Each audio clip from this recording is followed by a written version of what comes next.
All right, guys, very quick video here. This is Christian from Tribeca Trade Group, and risk disclaimer in front of you. Everything that we're going through in this very quick video is for information purposes only.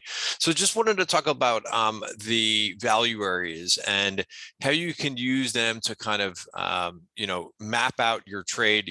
I often call the value areas a roadmap for watching price action and noticing where, taking note of where there's support and resistance. So I sent out these levels to Tribeca Trade Group members, and I also have been posting them on Substack. This is the out of the box report that I send out every morning around like 8 o'clock in the morning. And I put this out a few days on Substack, but really important is, multiple time frame analysis. And this is the S&P.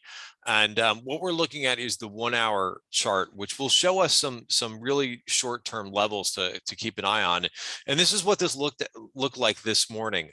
Note that in the top left of your screen, it says bearish 80% rule.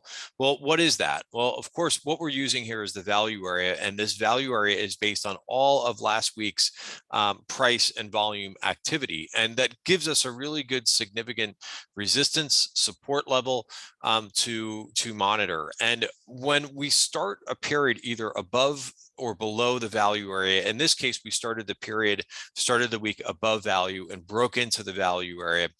Using value area studies, and there's a lot of theory behind this, but there's something called an 80% rule, which means that once you enter and firmly establish yourself inside the value area, there's an 80% chance that you go from one end to the other end.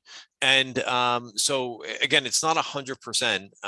It's not 100% rule. It's an 80%. So there's a 20% chance that, of course, that doesn't play out. But what we do is we really pay attention to, okay, where would I be more bullish? Where would I be neutral, right? And where would I be more bearish? And I would be more bullish if we break back above this 44.51.75. This is what this looked like in the morning.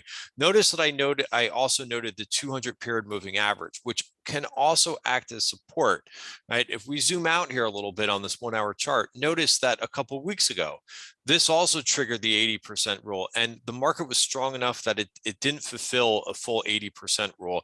In fact, price just kind of got in here for a little bit and then recovered. So we're at the point now where this 200 period moving average, again, is acting as a little bit of support.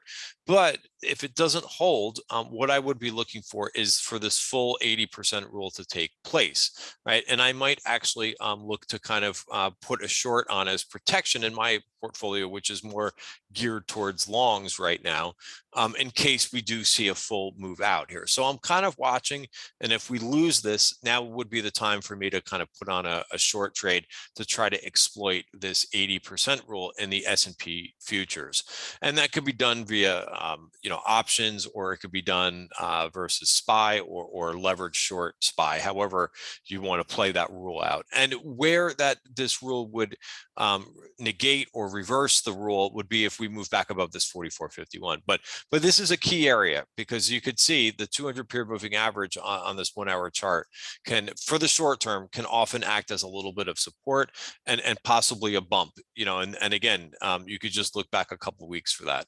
All right, guys, that's just, quickly, why I put out these levels in the morning, so that you can kind of map and be prepared and understand, when we break into the value area, where there's support, where there's resistance, and this way you can plan ahead. Again, it's a roadmap using volume at price, and this is the TTG MarketWebs Indicator. Thanks, guys.